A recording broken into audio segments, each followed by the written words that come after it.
Good morning, everyone, and welcome to American Scousers Morning Coffee or Tea with American Scouser. It is Monday. We are back. And because it's Monday, Grumpy is back. I don't know if you guys can see over there, but he has a little knock. So I am sending him to get some tests. So Okay. he might be out, but we don't know how long.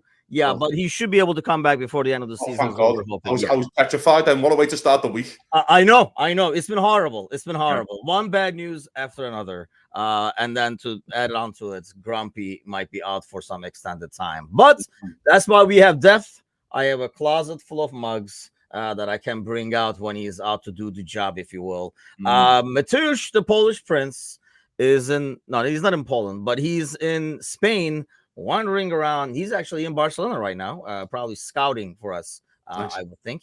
But Kazi is here. Yeah. What's happening? I'm good, brother. Yeah. Good, lovely week end at least. Things went our way a little bit. I've got a bit of snow here, so I'm kind of just a bit like that. You know what I mean? Who Wait, likes you have a snow? little snow there? I have a little snow here, bro. Yeah, in northern Nevada. Yeah, that's what I got. I got catfish by the wife. Do you want to move to the desert? Yeah. Put me 40 minutes away from Lake Tahoe. Fucking great. It's fucking snows all the time. This is a catfish, man. Honestly. Really? See, I had no idea you guys got snow over there. Only a little bit, bro. Yeah, only a bit, but still enough to annoy me. So Sign it to my American geography ignorance, but yeah, I did not realize that. I mean, it's the weird thing is, it's not nice, but for Chicago, it's definitely nice. I don't know, it's like 40s, 50s, or something like that. We were even thinking of doing some outdoor projects over this kind of like a 3-day weekend. We made it a 3-day weekend because there's no USPS today. And obviously, we do a lot of shipping and stuff, even though I think everybody else is working. So, but the crowd is not working. They're at it right here as we gather around. Yeah, it was a great weekend, except all these freaking injury stories. And then the stories that go with these injury stories, and you don't know what to believe over here. You have like Sir Z roaming around Discord, spreading the bad news, scaring everybody. But so where are we at with this, or where are you at with this? Because really, we don't know a whole lot. The Jota thing is probably the one we know a lot about. yeah, Curtis, as much as I've heard disaster stories, I have not seen anything confirmed. There yeah, were rumors on Mo. I have not seen anything on those. So it's like a sit and wait until he does the press conference tomorrow. yeah. Basically, I'm about I don't know an hour away from sending Sergi an email saying like I'm an ousted Nigerian prince, and can you give me your bank details? I just think he believes everything online. When he couldn't, brother. But it's like, yeah, we don't know anything, do we? The rumors are Jota's 2 months, but is that a thing? I don't know. I don't know. So until it comes out the manager's mouth, I don't really believe anything because as much as these reporters like to think that they're in the know, they're not in the know. They don't know anything. The only reason why they knew Ali wasn't fit for Brentford was because they've seen them all getting the coach and probably thought, where the fuck's Ali? So Yeah. that's, you know what I mean? Or on the plane, whatever. So that's the only kind of thing I can think of here. Now, the Jones one, to me, he left in a boot. The manager said he left in a boot, and like a protective boot, but also that was his precaution. Like we do it for every, kind of player who's got that like feels a knock. You just put the boot on, or you get the knee brace on, you get the ankle. You just do it anyway until you can get them home. So I think that's what's happened here. So yeah, let's just see what happens tomorrow when the manager does his press conference. But I don't think there's anything to be concerned about. So if we knew the injuries from Brentford, which we do, then if nothing's changed by then, I think it'll be fine. Cersei says, "Don't shoot the messenger." Cersei goes around, like spreading the bad rumors is my concern over here. Like he's like, "Hey, did you guys hear?" And he's like, "Dude, you heard it from Joe, who knows nothing." Kind of thing. Don't spread this. Yeah, I mean, it was kind of like a scare fest, a horror show as we got more and more like information out of it. But now the good thing is we don't know anything. So until the press conference comes out, yeah, we're not going to find out much. But I know Jota, the news is coming out of Portugal, and I'm sure they're more worried about the Euros. Yeah. So I can see why. I mean, I know if somebody from like a Turkish player got injured who plays in Europe, the news would come out back home that, we don't care what he does for them, but he'll be back for the Euros. Don't you worry about it, kind of a thing. So I have a bit more of a trust in that, but let's hope the Mo, because I felt like Mo coming back, fair or not, and it's very unfair to Jota, but almost kind of like offset the loss of Jota. Is that fair to say? It's nice timing. Yeah, not player for player, but in terms of like in terms of depth, let's say. Yeah, of course, mate. Yeah, it's nice timing. Like, again, I think when Trent got his initial injury, we were all a bit like, not bad timing. It's not horrific. We had that city break and stuff, and we were all a bit, well, if it's going to be now, then do it now, kind of thing. So, yeah, I feel like the Jota one's interesting to me because how do you know after a scan that you are exactly out for exactly 2 months? Like, oh yeah, we've seen your knee, and you're exactly 2 months. We have no idea. Like, I don't understand that. Like, I'll see you April 18th. Oh yeah, mate. About April 20th, fella, we'll get you back on, and you're like, it's fucking February. I have no idea. He probably has no idea. He's probably saying he's only went around 2 months, and then within 3 weeks he's back running, and then you just don't know. Again, it's all speculation, isn't it? That's why I don't know. I've watched every Jurgen Klopp press conference for years, and he's very sparse on giving timelines to players. He doesn't like to do it. He just likes to go, he's out, and it's not cool, which usually to us not means cool. 6 months. Yeah, not cool. Usually to us, 6 months. He's basically give Bajcetic a year off. I don't even know he's a footballer anymore. Like, is Bajcetic a footballer? Was that like a figment of my imagination when he skinned Bruno Fernandes in that 7-0 win? I don't know. So that's what I always laugh at that because of Thiago, who was always injured. Bajcetic has been out longer than him and no one mentions his name. It's fantastic, isn't it? I think this is accessory Spanish, just carrying the torch. I don't know, man. I have no idea. But yeah, fella, listen, again, I don't know. Jota's a young lad. He might come back and in 3-4 weeks he feels great and he's running again. That's why the manager doesn't like to put time frames on things. Again, he doesn't know. We don't know. The manager will probably come on tomorrow and give us more of a guideline. Again, if Jota's got swelling around his knee, how would you know? You don't wait for swelling to go down to see anything. So let's everyone relax. Yes, it's not ideal. I think Jones is precaution and I think Darwin's precaution. I said this on the post-match. I genuinely think if Jota was the first person to get injured, Jones would have played on. That could be a good thing in a way, to be honest. But correct, that could have been a good thing. So that's my personal opinion on it. Let's just see what happens. Again, we have players still. We have really good lads.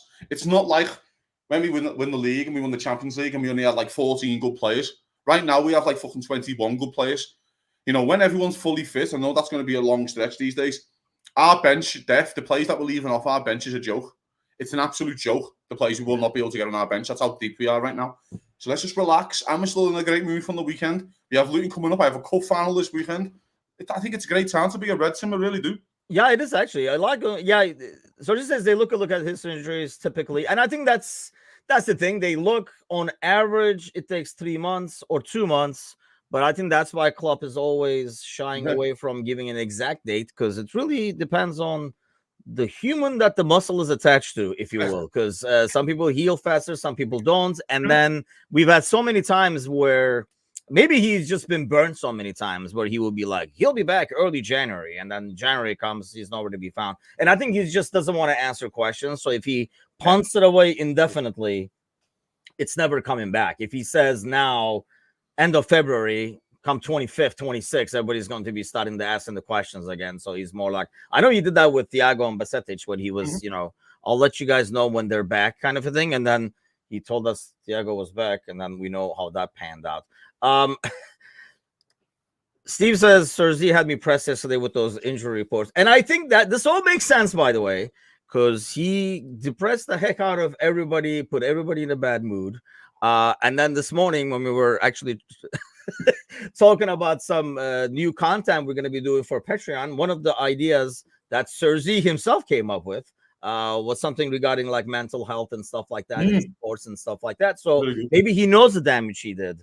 So he is looking to find ways to approach it. Like maybe we were all a case study. He's throwing out bad rumors out there and see how it affects the mental health of players. Speaking of which, by the way, our Patreon is out. We do have a couple of paid members already, several free members. You can sign up for free, so you will get updates as the content comes out as well. But to be able to access the content and to be able to support the site overall, you will have to register to one of them. $9.99 is the recommended one, but the $4.99 one gets a lot of the content to you as well. Lots coming your way. We're gearing up for like some, apart from like what's listed there for additional content. And obviously you get free swag and stuff too. But We're doing some like additional content. Like I say, we're talking about the mental health things, some gaming stuff, and all that. So there should be some action going out there. But without Jota, we're missing a gigantic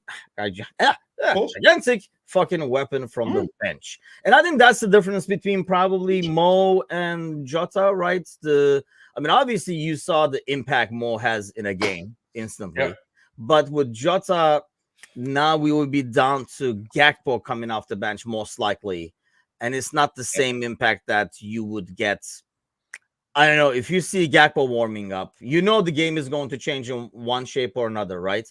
But you're not getting the he'll come in and score one feeling that you would get if you see Jota warming up.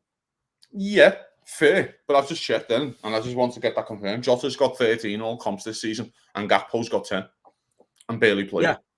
And he's played centre mid, left wing, right wing, like, you know what I mean? So he's a very viable replacement. Like, 12 months ago, Gakpo was the best thing since sliced bread. Do you know what I mean? Especially when, the United game, I think that was mid-March, was the 7-0 United game, and he's done 2 of the best finishes you'll ever see. So, you know what I mean? It's still a very, very, very good footballer. And that's why we have this kind of depth in our squad. You know what I mean? That's why you have these type of players to come in and step in and do the job for you. As you know, I'm Cody Gakpo's biggest fan anyway. Yeah. So I think Cody Gakpo can come in and really do a job for Liverpool. More than happy with him starting the cup final. I think he does Diaz, Darwin, and Salah. We can probably get onto that. Yeah. But if Darwin's not right, if Darwin isn't 100%, are we all going to be kicking ourselves because Gakpo starts a football match for Liverpool? Absolutely. No, and I think when he comes off the bench, you might not get the feeling, like I would not get the feeling like he's going to come in and score that game-winning goal or whatever, but I can see him changing the game because he gives you so many options with like for formation change, spacing, numbers, overloading and stuff like that. He can do a lot of those things. So I would have faith in that one. Dom says, have you guys mentioned the Salah injury yet? We did mention it in terms of, is it even real? That's the only thing we mentioned because there's no news. I mean, before we go on air every morning, obviously we look at our Liverpool news page that updates all the time on the website. But we also kind of like look at the headlines. And I actually searched by player this morning so we can give kind of like up-to-date news. There is no up-to-date news. Like you see articles that are 4 hours old, but actually it's a stale article giving you information from that was available 36 hours ago. But it's just been published 4 hours ago for clickbait purposes only. Publicly apologizing for ruining everyone's weekend, says Sergi. Apology accepted. Apology. Yes. Honestly, it is the thing. Apology accepted because that weekend got really better and better. We should probably talk a lot about that with the City Chelsea game. So before we go into like the title race and who we should be watching for and stuff like that, I've been saying this ever since people were causing a disaster scenario after the Arsenal game. And I still don't think with Kevin De Bruyne back and stuff like that, this City team is not the same City team from like 2-3 seasons ago. They do not have the depth they had. No. Where they could make 4 subs and put 4 internationals, 4 stars into the game to change the game and stuff. What do you make of that? Because obviously this is the second time they struggle with the Chelsea team that we made it look, and hopefully cup final will be the same way, but we made it look pretty easy. It was one of the easier home games that we played. Yes, I thought we played really well that game. Styles make fights, as they say in boxing, and styles make football matches. And Chelsea style on the break with Jackson, Sterling, and players like that, they're super quick, they're really quick on the break. So Pochettino can set up in a way where he can just play his counter-attacking football away from home and against these big sides. I thought we played pretty well the first 20 minutes of the season against them, but we never had our full bench again. We were kind of mix and match, and we got a draw, and everyone felt, oh my God, this is the end of the world. It was the first game of the season at the Bridge, and you're like, hang on a second, it's not a bad result. Then, of course, it helps that we score, I think we're 3-0 by half time. I think that helps anyone. But yeah, man, I watched the first half. I seen Sterling score and fuck this, I can't watch the second. I'm going for a round of golf. I came home and watched the second half knowing the result. Like, I can sit back now and watch it because I knew the result and all the anxiety was gone. And you're like, I can't watch this game and I can't put myself through this. I've been in too many title races with City where I'm watching sides. You know what I mean? Watching just City just come back and do it. So I think the missy of this season for City makes us Gundogan. I really do think I think people are really underestimating how big he was for City towards the end of last season. I thought he was excellent. I thought he was their best player from February onwards. Yeah. And if you remember correctly, he scored a lot of big goals, a lot. You know, I think Pep's got to be a little naive here in terms of letting these players go. In terms of Gundogan, Mahrez, Cole Palmer's good money. I can see why he did Cole Palmer, because it was good money, and we don't know the end product of Cole Palmer just yet. Yeah, it's early. It looks like he's a brilliant, talented player, and I love him at Liverpool, but we just don't know. So 40-odd million for Palmer felt like, you know, but still that looks a bit shy now because you got rid of Mahrez from that side. You know what I mean? So I think you got to do one or the other. So that's where his depth is lost a little bit. You know, he's bringing players on like Oscar Bob and stuff. He looks like a talented player, but he's still a kid still, and that I think. Yeah, it's not the same as putting in a guy that's like putting in a Jota, for example. Yeah, exactly. So I mean, that's where his depth comes in. Again, Mahrez and Palmer would really help him with that. And then of course the year before was Sterling that he let go. So he is trying to bleed in this new team, but I just think he's left himself a touch short and squad wise. But Gundogan, man, he's such a miss. He really is. Tim, he's such a miss for them. Yes, he's so smart. He was so clever on the ball. Again, big goals. He won the league for them on the last day against us. I think he scored 2 that game. Dude, he scored so many key goals. Like, the goals that you talk about, like the first goals and stuff like that, or the ones that, took the lead and stuff like that. He scored a lot of important goals for him. He would pop out of nowhere. And I would argue, like, everybody's talking about Kevin De Bruyne and Haaland, and we'll talk about Haaland a little bit too. But, I mean, if something happens to Rodri on that team, where he finally does get a red card that he deserves every freaking game and gets away with, for example. But if he's out for a couple of games, I really think he's the key one to the entire team, including Kevin De Bruyne and Haaland and everything. He got sent off this season, didn't he? For suspended 3 games, and they lost all 3. Yep. They lost all 3 he was suspended for, Tim. So your point is correct. I think they went to Newcastle away, lost Wolves away, and he lost to someone else. I think it was in the FA. I can't remember. But anyway, I can see the comments here about the financial stuff of why letting players go. Well, Gundogan went on a free, didn't he? So I think Gundogan was just end the contract. Yes. So you could have done Gundogan. Do you know what I mean? I think Mahrez went pretty cheap as well, if not on a free. I mean, Michael says should have kept Gundogan Silva, and I do agree with that actually. Top there. I can't agree. Bernardo Silva. I think quality, yes, but in terms of value to the team, like Gundogan was that guy that people maybe didn't appreciate, didn't stick out, but he did, kind of like Rodri. I mean, if you're not following City closely, if you're not following the Premier League closely, if you're a Bundesliga dude, when you think of City, you probably don't think of Rodri. You probably say Kevin De Bruyne, you say Haaland and stuff like that. Yeah. But he's the one that makes everything go, and I felt like Gundogan was that guy in a sense. There's a part of this as well, mate, with the argument of the financial shift, and I get that point, but he also spent 90 million quid on Guardiola. Well, he didn't have to. They did. So he didn't have to do that and sign another centre half because he's only signed 15, maybe 20. Like he signed so many centre halves, it's a joke. That's on the manager. That's up to the manager. The manager also let Jesus and Zinchenko go the year before. So I think now he's starting to be a little bit more catching up with them a bit. I just feel like is starting to be like, hey, this is one too many you're letting go. Do you know what I mean? Like it's just one too many. Where I look at Arsenal, and we can get onto them a bit later, where you think, imagine having a Gundogan in that squad, just the experience of a Gundogan, like centre mid. I know Rice is there, he's a good player, and he has won 1 trophy and stuff like that, but Odegaard hasn't really done it, and you know what I mean? Like Bukayo Saka and Martinelli, and I just think, imagine they had that experienced player like a Gundogan in their side, and I think sometimes you can let too much experience go. Yeah. I think isn't this like another season? Like I think Gundogan was the captain last year. He let Fernandinho go. He was the captain. Company was the captain. I think Kyle Walker's the captain now. So we let a lot of captains go like leaders because he believes in the leaders. He gives them the armband and just lets them go 12 months later or 2 years later. I find that a bit weird. But maybe that's how he does it. I'm not sure. But yeah, I mean, and as much as the missed chances by Haaland and I get that completely. But also Chelsea defended really well and Chelsea missed a few chances. And, Sterling goes one-on-one and just missed. Yeah, those counters. And as I was watching, we were right after the pod with my brother. So it's on as we're chatting with him and stuff. Yeah. And I was like, dude, this is going to come back to bite him. Because they messed, they had like a 4-on-2 at one point. They had a bunch of 3v3s on the counter. And they kept missing those opportunities, kind of like wasting them. And yeah, and then I was like, oh, it's gonna come Yeah, back to bite them. Then they score, and I yeah, agree with Michael. I was in the same way. I'm like, these guys are gonna pull it off freaking yeah, of again, course.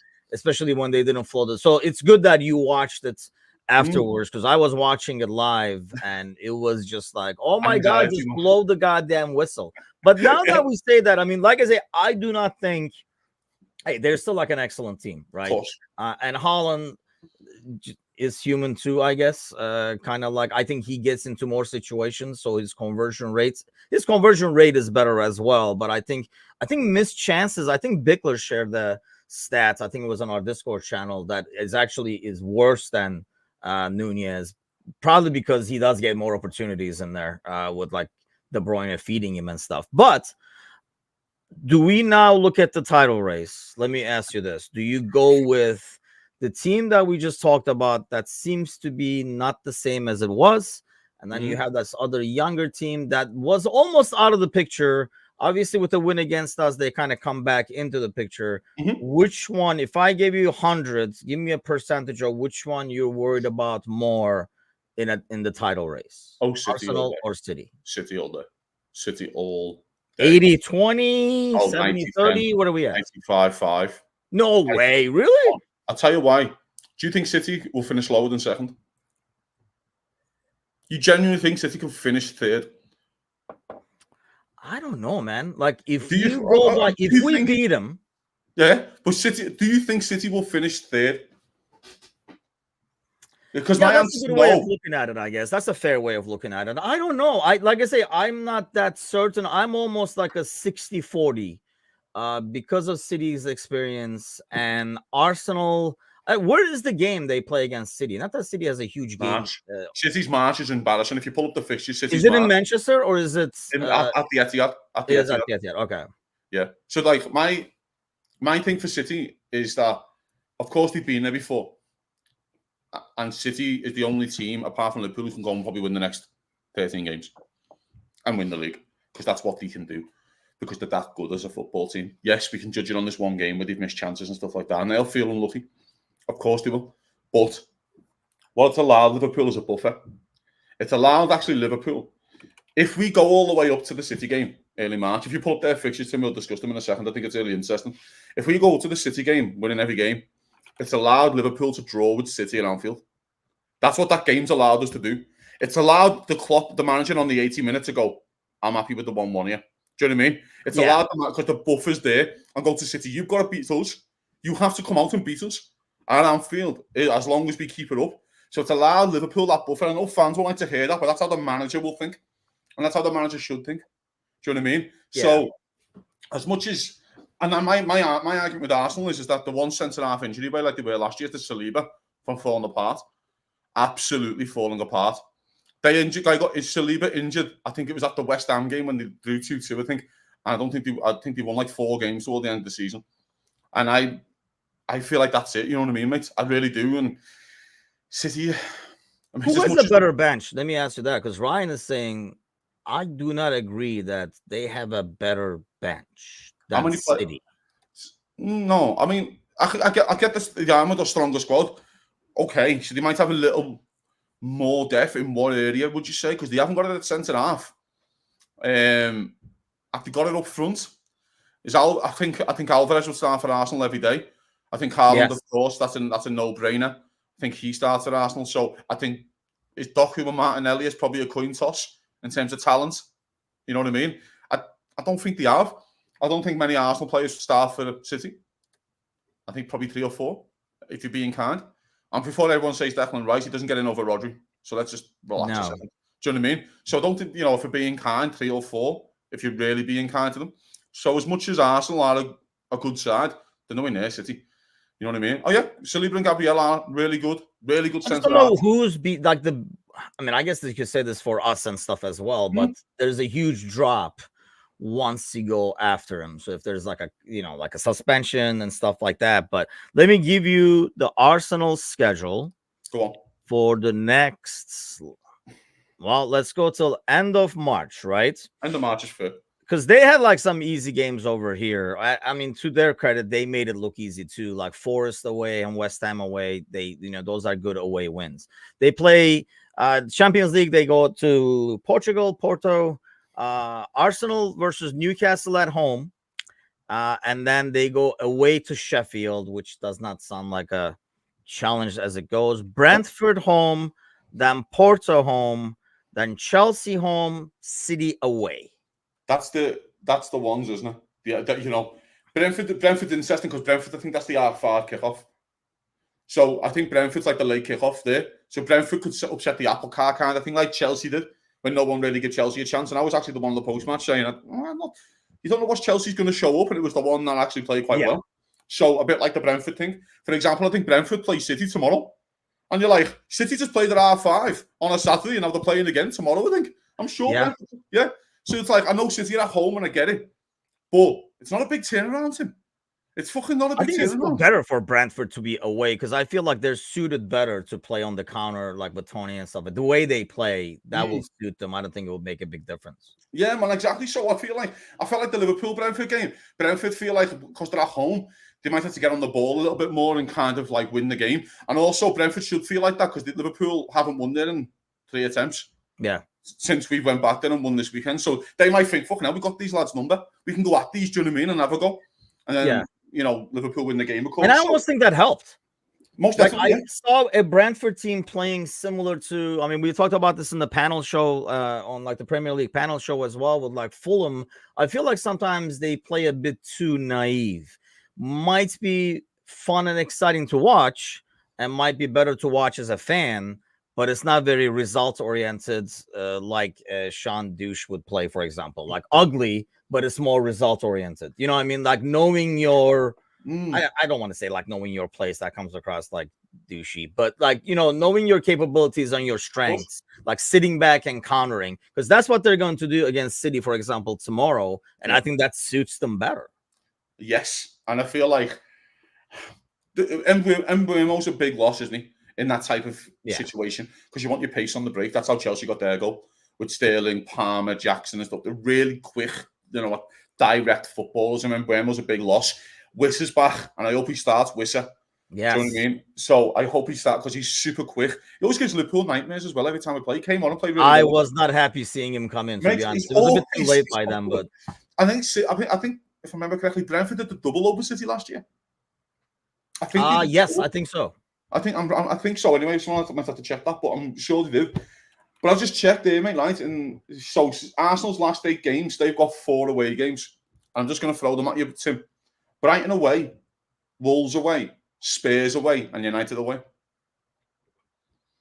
They're about as 4 tough games as you can go. I do not want to go to Molyneux anytime soon. Like they are playing well. They're playing good footy, mate, and they're a good fucking football team at the moment. Brighton's Brighton. We know what they can do. They've done it to Liverpool many times. Spurs away is their big. It's the derby. Spurs are going to be absolutely flying into it. And their second to last game is United away. So there's an argument here, if you're United and we're Liverpool fans, is for United to still be in the top 4 race going into that game. You don't want United out of it when they've got nothing to play for. And United, you don't want United are going to show up. You want United to still be in a bit of a, not a title race, but a top 4 race with things to play for, mate. So they've got some tough away games coming up. They really have, mate. But if you pull City's fixtures up, Tim, and share the screen, fella, this is the one. Their March is disgusting. I don't think anyone's actually ever spoke about their March and everything. You know what? Listen, fella, Polish Prince is not this demanding like you are, bro. The Polish Prince and the Scouse Jester. What can you do? I'm not used to this over here. Okay, here we go. So if you actually look at their March, mate, from the 3rd of March. So there you go. Go up. They go to United. They start with United, their derby, whatever. Then Liverpool. Actually, that Bournemouth away is not that easy either. Not in an half 11, an early kickoff like kind of deal, mate. That's a bit of a naughty game as well. But so United away to us, away to Brighton, home Arsenal, home Villa, and then Palace away to finish it off. Yeah. And Palace could have a new manager by then and be absolutely flying. So, you know what I mean? That is the toughest March as you can get. It's a super, super tough March.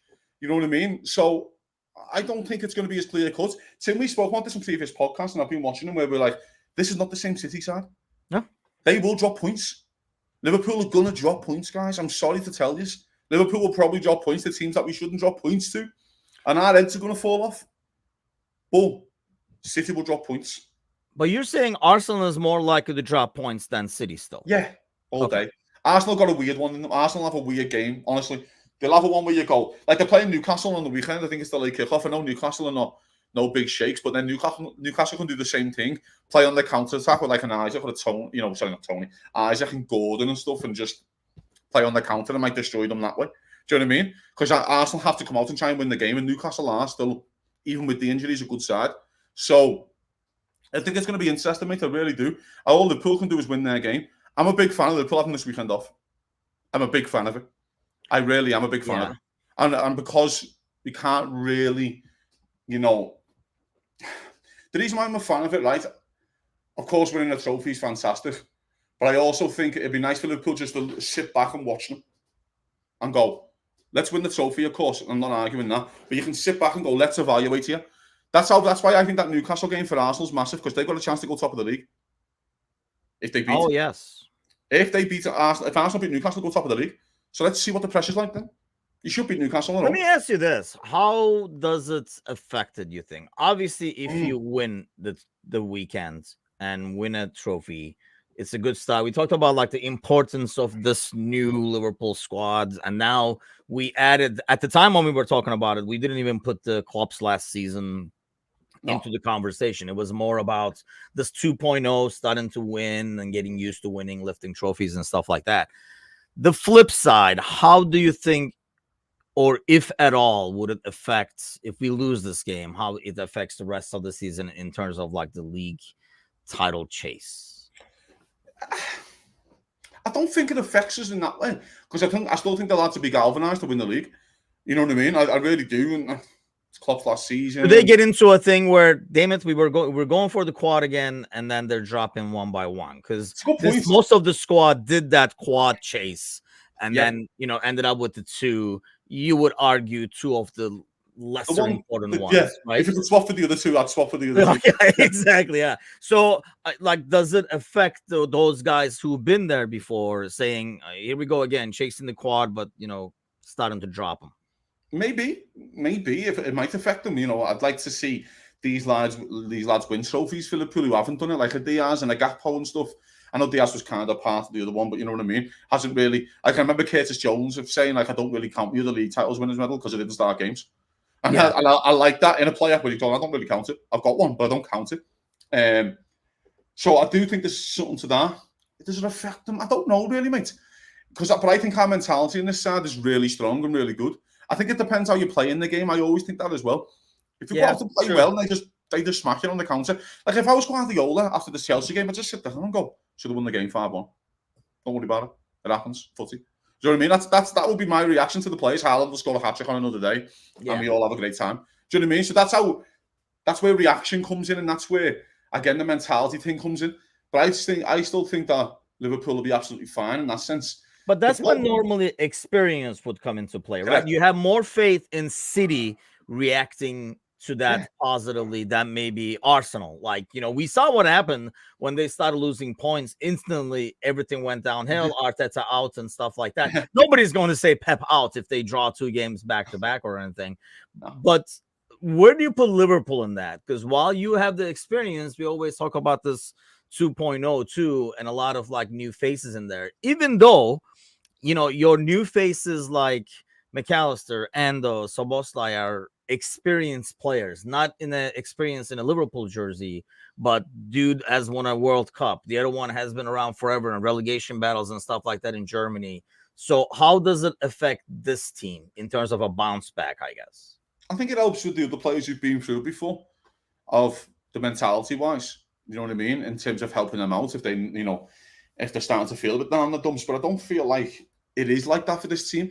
I think this team, I remember Liverpool won the League Cup last time. I don't know about you, Tim. I felt like we won the Champions League. I think the fans reacted like that because it's just winning a trophy. And then, and it's just like, fuck me, the crowd went off. It was insane. The party was insane. Everything was just insane. So to let them have that first attempt to experience this, to go, fucking hell, these are wild. Do you know what I mean? These lads are fucking wild. Like, we won the League Cup, man, and fucking Gallagher is getting effigies on the fucking cop. So it's like, it's that kind of thing as well, you know what I mean? Like, we all, for example, we all hold Minamino close in our hearts for what he did that season, because he won us the 2 domestic cups in the earlier rounds with his goals. Do you know what I mean? As much as he was unlucky towards the end of the season. So, yeah, listen, I feel like this team does need one. They need to win one. They need to feel like what it's like. But there's also a part of this, Tim, I think we go back to is Klopp's first season when we lost 2 finals. Yeah. And then we get top 4, then you win the Champions League. And that's what it was a consistent build. Our first trophy, people forget that, under Klopp, is the Champions League. So our first Klopp trophy was the biggest one you can win. So, but we had that experience at those finals. I remember Henderson and Milner have done podcasts before and interviews talking about the League Cup, the Europa League final in 2016. And he goes, the managers come in and go, why are you all sad for? Yeah. Get on with it, again, fucking footy. Like, that was his attitude. And he was just like, yeah. I said he was the first one on the dance floor after a pint and that. He was the first one having a dance and that. Everyone was down in the dumps. And he basically came over to them and said, what are you all fucking upset for? Get on the dance floor. But, see, I would definitely be all aboard for that if we didn't know Klopp is leaving. He could treat this as the 2.0's Sevilla game. You know what I mean? But the fact that he is not going to be there, I don't know. I mean, knowing him, he would have probably the same reaction and saying, you guys are going to win a lot or whatever. But I just don't know how the team would react to that. I mean, it's different to react to that when the guy is going to be there and you're part of the journey continues. We're all together. We're already all on the bus and we're going there.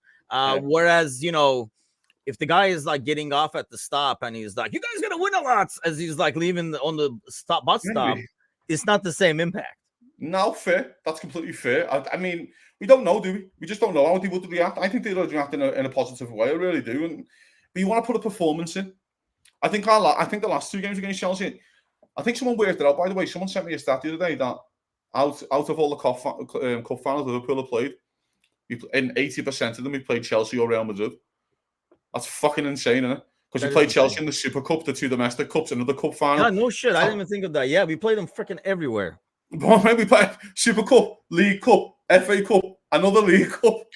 You know what I mean? It's just fucking, it's nuts. And they must hate us with a passion if they didn't already. Speaking of, by the way, let me ask you this, because when we're talking about the title race, I think somebody was mentioning it earlier. Sergi was talking about the Spurs. It feels like to me those 3 teams are going to be key. We've already seen the impact Chelsea can make. I mean, I see it as Chelsea, Tottenham, and United. Even though Chelsea is not up in the standings, they have the dangerous players that can change a game. They still going to play Arsenal. I feel like those 3 teams are the ones that are going to almost determine the title winner, because those games are going to be huge if they steal points from these like titles. Does it make a difference that 2 of those guys are from London? Does it affect Arsenal more negatively than others? Oh, most definitely, yeah. Like, I think, we already know Spurs-Arsenal's rivalry is fucking insane. It's actually one of the best derbies in world football in terms of quality of a game. It's insane. I love watching Spurs-Arsenal. So that is a problem for them. But I to be honest, when teams are in London, it is a thing, especially, being from the country, like I know, when they're playing another London team, it does feel big for them. It does feel like when they're even playing like a Fulham and a Brentford and stuff, it feels massive because it's another London team. So it does affect them in that sense. But listen, as much as Chelsea, I think Chelsea are one of the most dangerous teams in the world on the counter. If you actually look at Chelsea's results, I think from Christmas Day, I think they've only lost 1 or 2. Like, they've been ticking along nicely. They've started to get it together slowly. I know, because everyone forgets, because the Middlesbrough away in the League Cup semi, they lost 1-0. That's kind of stuck in people's mind. Oh, Chelsea is shit, and they beat them 6-1. And then it doesn't matter. So it's all about, they've actually started to get it together, so they can cause real problems. I'm quite happy Liverpool played them twice already. Do you know what I mean? And they played City twice and done us a favour twice by playing City twice. Do you know what I mean? I think they got to play Arsenal again. I'm not sure, but yeah, if you actually look at the Brighton away, always feels like a massive game. Teams who can take points off City and Arsenal, basically. Do you know what I mean? But I also still think that weirdly Arsenal have a weird game in there. Like, it's just a weird result when they go, oh, they drew it home to Palace or something. Do you know what I mean? Like, you just sit there and go, like, I still feel like they've got that sticky one in there. Do you know what I mean? And like, which doesn't feel right, kind of deal. But I'll ask you a question: is it a title race? 13 games to go. Oh yeah, I think so. So when do you think a title race starts? Because I'm not sure. Because you're 13 games is a lot of fucking footy. It's a third of the season.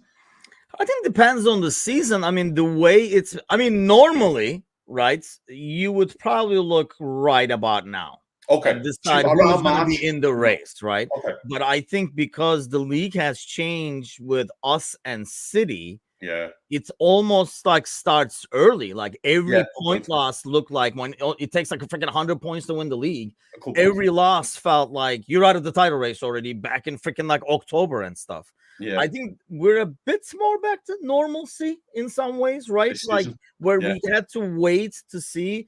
I mean, if you looked at it a month ago, you would have probably written Arsenal off, and that's why I think it's too early to look back then. Yeah.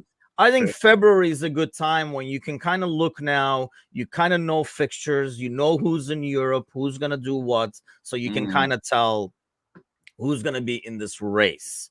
And I think that's why, I mean, Don was asking about, for example, our last three fixtures, which is Tottenham home, Villa away, Wolves home. That Tottenham game is a weird one because I just hope that we're going to come out with a vengeance, which I think will really help this team. But sometimes, you know, that kind of backfires where you almost like have vengeance out of control. And that's the only worry I have. It's a good countering team and stuff. Yeah. But I mean, these are the team you got to figure if you're any of these teams, when you're playing Liverpool, Arsenal, City, you consider yourself affecting the title race, I would think. I don't know if they care as much. Let me ask you that, because being from that neck of the woods over there, if you are, because I know, like in Turkey, for example, when teams play against Fenerbahce outside, first of all, you have a lot of like ex-players scattered around. So they're busting their ass to, you know, make you pay. But aside from that, the other factor is some of these guys feel like if they play well against the Fenerbahce or Galatasaray, maybe they'll sign me next year, because they used to do that mistake like a decade ago. Like you score 2 against them next year, you're with them and stuff. But there's also the joy of affecting the title race for a team that's the 8th, who has nothing to play for ultimately. Like they're not in the race, they're not going to relegate it. It's something to play for, affecting the title race, you know, being mentioned in affecting the title race. Like in England, is that a big thing for these clubs? Like, let's say like a Fulham or a West Ham and stuff. Is that something they're going to take a pride in, or they're not going to really care? It's just another game. Yeah, like dude, every team wants to beat Liverpool United. I forget City. Every team want to beat Liverpool United because of the history and how big the football club is. It is like that. Like I always say it to rival fans of other clubs, but it is. I 100% agree with it. The only reason why every other team exists in England is because it'll get bored of watching Liverpool v United every week. But the world stops when Liverpool v United play each other. Yeah. We've had some dire games of football against them in the last 10 years. Dire, 0-0s, horrible. This season we had one. The world stopped to watch Liverpool v United. That's how big the football teams are. So when they play those football teams, it's not that it's affecting the title race. They just want to beat that team to go, fucking hell, we beat Liverpool. Like Luton, for example. Luton would have died to beat United at home. Like, fuck me, we beat Manchester United and we're Luton. That's what they would have felt like. It's like an FA Cup game for them. Do you know what I mean? I know they played them twice and they get it in the league, but beating them at home for their fans, we just beat Man United because they still think it's 90s Man United. So, yes, in terms of that, I think the City one's interesting more because I think sometimes, and I felt like this in the other title races, teams do not have a go against City. I remember in a couple of title races with City, where a team will come, they'll give Liverpool nightmares. Liverpool win 2-1, we have the fucking hardest game in the world. Then they'll go to City the week later and roll over and get beat 4-0. Yeah. And you're like, you just come here and give us nightmares. You fucking come to Anfield, want to fucking get on the ball and play some stuff. You've went there, put 10 behind the ball and lost 4-0. Like, and I felt like that's what it was. That's why I think that Chelsea result, Tim, as much as it is dropping points, but it should also give a blueprint to other teams to go, fucking hell, they can do it. Do you know what I mean? They're 10th in the league and they can do it. So that's where that part comes in. When Liverpool and City went on that fucking crazy winning the last 16 games, took a few years ago, you've got to get to a point where a team can go, well, they took points off them, why can't we? No one took points off us. So everyone was just coming, we were just beating everyone, because that's what we did. So at least with the Chelsea game, there's a line drawn in the sand there. If you're Brentford and go, well, I'm going to start with you. And I'm going to get these fucking fast lads on the pitch against them. And we'll just play on the counter. Do you know what I mean? I'm going to play 5 at the back. Chelsea went 5 at the back for the early doors in the second half, I thought.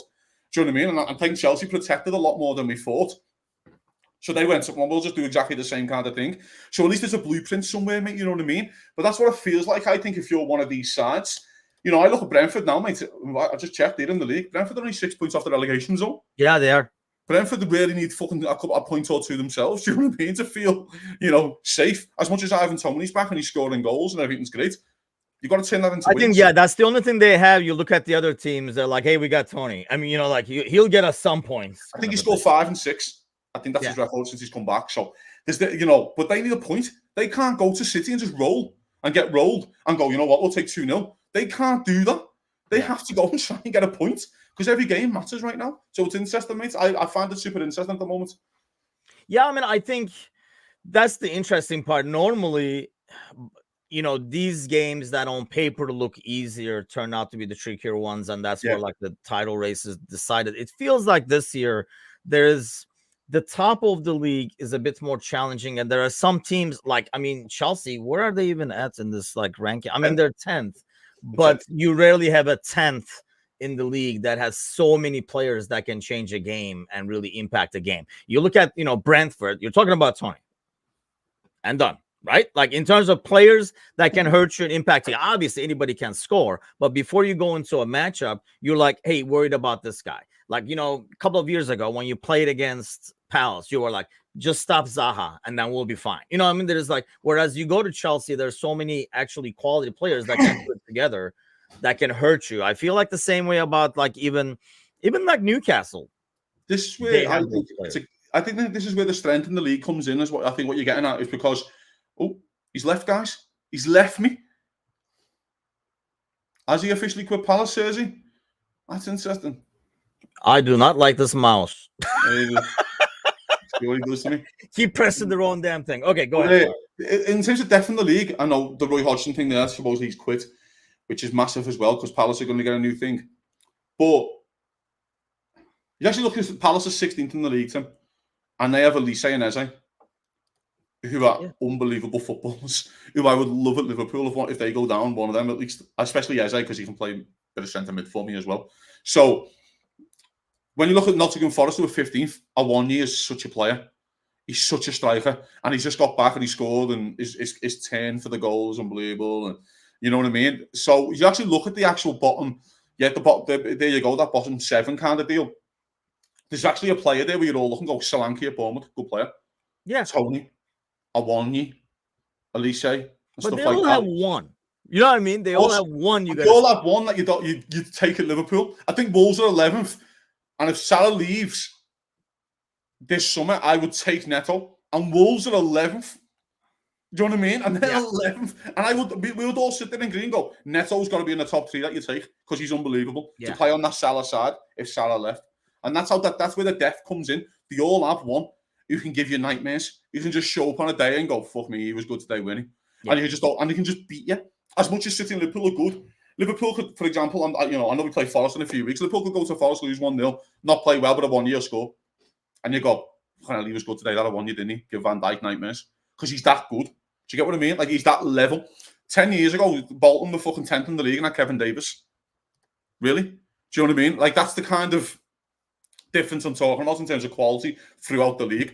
Do you know what I mean? West Ham are selling players for 100 million. Do you know what, that's fucking insane to me, Tim? I don't know about you, but a team in the middle part of the Premier League should not be having £100 million players. They shouldn't. They should be like, that sounds fucking insane. If Neto leaves this summer, he's going for 80 to 100 million. Elise and Eze might do the same. Do you know what I mean? So that's where the depth comes in. But that's where anyone can beat anyone, famously.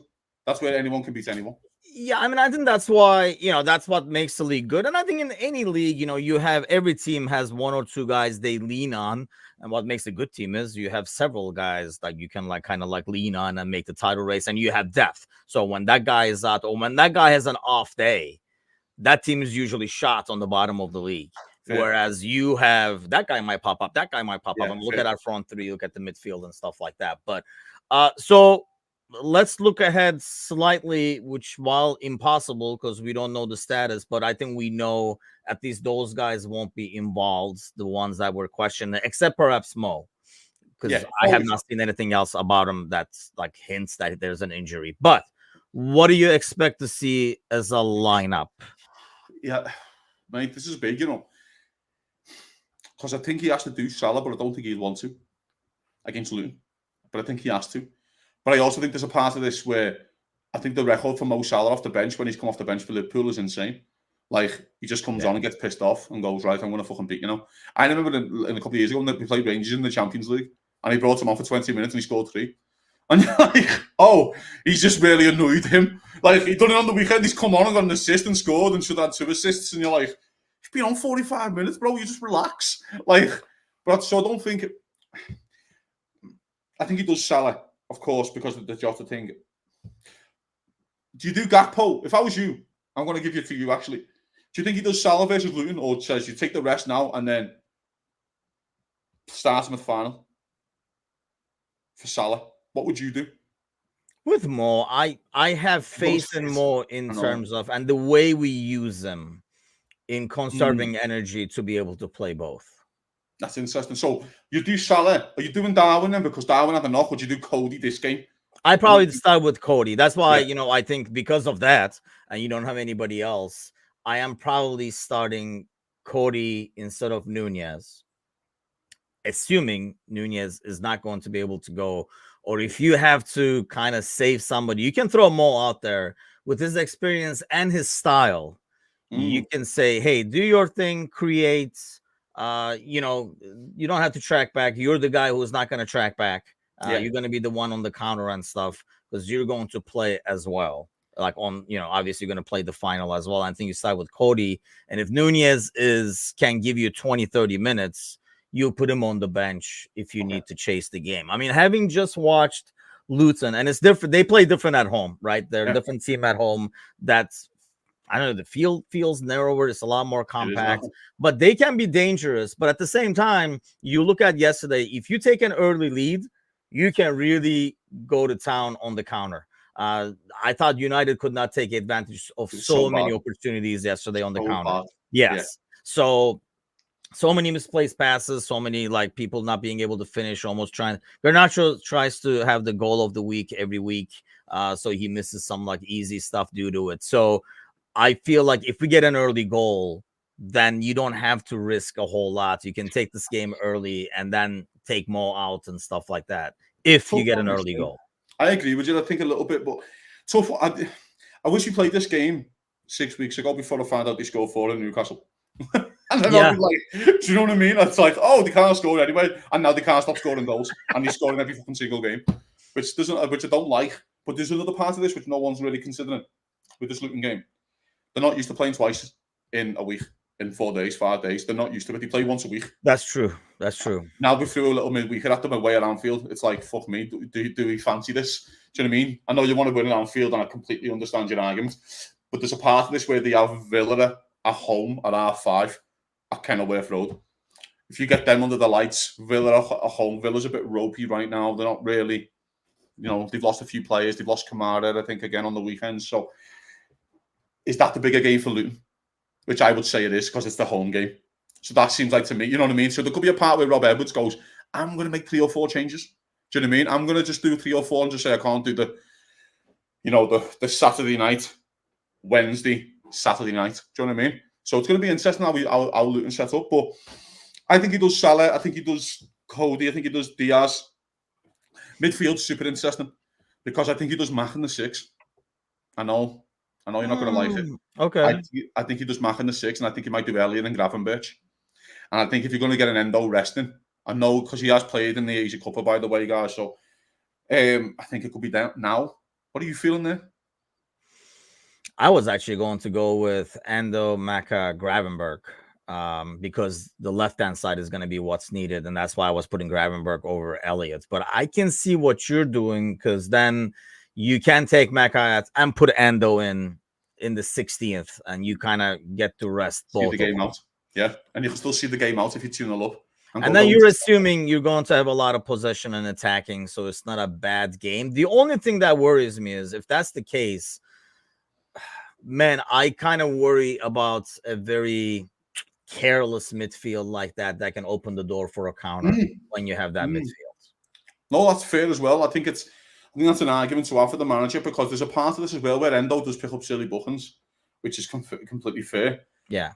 But, and then this is the one that no one's really considering. You can get suspended for the League Cup final if you get sent off in this. So it's 2 silly yellows. There's an argument that Endo You should can't, right? You cannot. Yeah, domestic cup. Domestic cups you can get. I thought they were totally separate. No, domestic for domestic competitions you can get suspended. Yeah, because I'll tell you why. Rodri got sent off early doors and he lost to Newcastle away in the League Cup and he didn't play. He got suspended in the Premier League. So domestic cups, your suspension carries over. So that's why there's an argument here. If Endo gets booked, even on half time, you take him out. There's that's a conversation because I want Endo starting the League Cup final. I think every Liverpool fan does. Yeah. So the other part of this conversation, I want to ask you: do you do Konate? I think you can get away with Kwanzaa this game. Maybe Joe Gomez centre half. Or Gomez, yeah, like the speed, like counter off the speed up top. The only thing is they have Morris, so do you want somebody beefier instead of Gomez? Maybe, yeah, because that Morris is a bit of a lad, and he's a bit of a so like probably like Konate is a better matchup for him than Kwanzaa or Gomez. Fair. But at home, I do like Gomez just because of the speed with like counters and stuff like that to be able to catch up. But then you get that from Konate as well. At the same time, I don't want Konate playing like 3 games a week and getting hurt in this crucial That's why I'm asking you, fella. You're the gaffer. Tim, I'm putting you in charge of the Reds. You're putting me in charge. I'm starting Kwanzaa. I don't know what Joe Gomez on the bench. Ryan doesn't believe that he's agreeing with me, or Ryan doesn't believe that he wants to start Gravenberch too. I think it's should I be offended, or I think it's a bit of both, to be honest. But I mean, listen, I think that's what your argument is, isn't it? Because do you do Gomez on the bench then? Yes, because then he can come in for anything, really, like anything along the back line. He can come in for. So I'll do Gomez, yeah. So we're going to do. So we'll agree with this between us. We'll do Bradley, Kwanzaa, Van Dijk, Robertson. Yeah. Yeah. So you're doing Endo. I was doing Endo, Maka, Gravenberch, but I know I like your scenario as well, just riskier. Yeah, I'm going to say Maka, Elliot, Gravenberch, and I think he does Salah up front on the right, and then Cody, Diaz. Yes. If I'm in charge, I'm going into this game like we always talk about it, right? Like in League Cup games and stuff like that. Put the starting 11, get the leads. Finish the game on paper at least, and then rest people. I think I would approach it rather like that. You start Endo, Maka, Gravenberch, get an early goal, maybe get 2, and then, starting in the 50th, 60th minute, you take Robertson out, you put Costas in, you take, Bradley out, you put Gomez in, and then you kind of like take Maka out and stuff like that, and you rest people that way. Yeah. If there's ever a game that the manager wants a 3-0 lead at half time, it's this. Yes, exactly. That's the ideal scenario in this game. You know what I mean? Like Van Dijk, you can fucking sit here. Like, I'm not, you know what I mean? There's a cup final to win. Like, it gets to that level, do you know what I mean? I agree. I think the manager's got a bit of thinking to do here, though, mate. I don't think it's as easy as what people say. If anyone is carrying a knock, he's not going to do it, is he? He's not going to do it. But before we go, I want to ask you, are you going to watch Everton Palace? A little bit of a dire game of football on a Monday? See, normally, if I was working, which I do have to do a little bit of work, I guess, I would normally watch that as I work. Like, it would be on one monitor, and I would just, like, work, so one eye on it kind of thing. Will I stop my day to watch it? No. I might.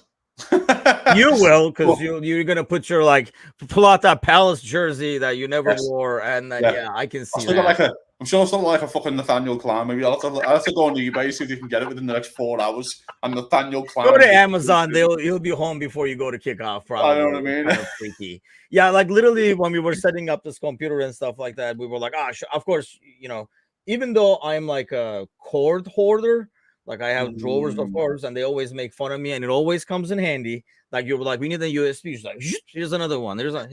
But of course, I didn't have this one for like the monitor and stuff. Like literally ordered it, I think, around like 6-7 p.m.